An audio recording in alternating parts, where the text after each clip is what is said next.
everyone, my name is Rodney Smith. I'm here with BoardGameGeek at Gen Con 2019. I've been joined by Sarah from Z-Man Games. Hi Sarah, nice to have Rodney. you here. You brought with you a choose your own adventure game. Yeah. You had a game previously in this series, right? And this is the new one, is that correct? Yes, we did. Last year we released House of Danger. Right. You were a psychic detective hunting through the Marsden house, and this one is now War with the Evil Power Master. And this is sort of like taking those old choose your own adventure books that we might have remembered from our youth or even now today, and putting them into kind of a board game format, right? Like a card game and board game. Yeah, definitely. All right, well, so tell me a little bit about how that works. Okay, so with House of Danger, it was very much card-based, and there was like a little tracker. So it was kind of more like a book with a little bit of gameplay. This one, we've got a bigger board. Yes. We've got some different things going on. So one of the fun things is everybody gets to pick a character to be. So we've got Flipto, a little alien here. Right. We've got a little droid. robot. Yeah, okay. We've got a couple of space commanders. So, and then they all get a starting item. So, I mean, you're still cooperative, so, I mean, everyone's really controlling all the characters, but it's kind of nice to have someone to identify with. Sure, exactly, yeah.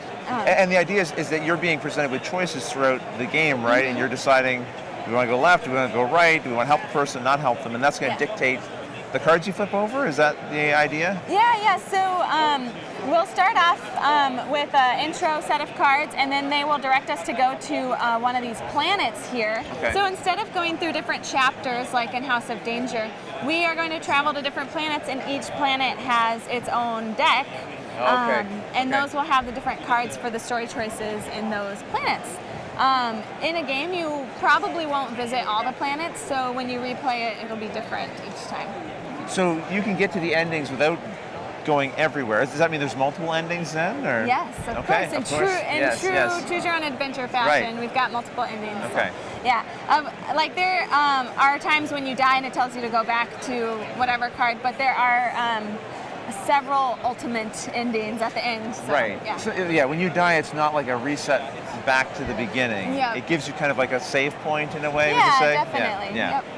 Yeah. So we have a die and I see the peg. What's the peg for? Is that for showing where we're traveling? For where you're traveling. So after we do the starting card, it will have to, we'll roll the die. It's kind of set up in a grid, and that will determine which planet we start at. Right. And so we'll go there, say we're going to Lacus, then we would take the Lacus deck right there. So these don't even have to be done in a particular order? Nope. Okay.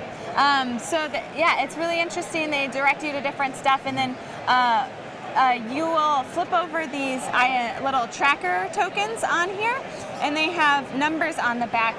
So the dots kind of tell you if it's going to be a higher number or not. Okay. And that will increase your signal tracker here. And once you get it all the way to 25, you've found the Evil Power Master, and then that will determine which ending set of cards you go to.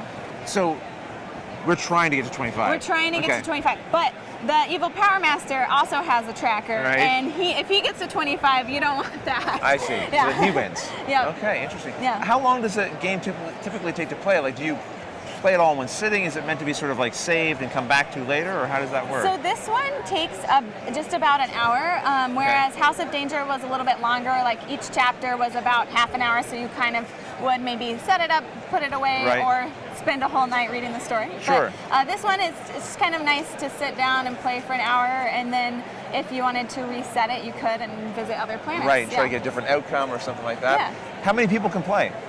As many as you want, since it's cooperative. Right. And you're sort of talking through the choices together, right? Exactly. Yeah. So it's more like a storytelling experience, a little bit of entertainment. Right. And, having some fun with it. Okay, is this available now? It is available It now. is? Yeah, Okay, it came out a few weeks ago. Yes. It's in Target and local game stores. Okay, so if this is something that looks interesting to you, you can pick it up. Sarah, thank you so much for giving us an overview. Yeah, you're welcome. And all of you, thanks for watching.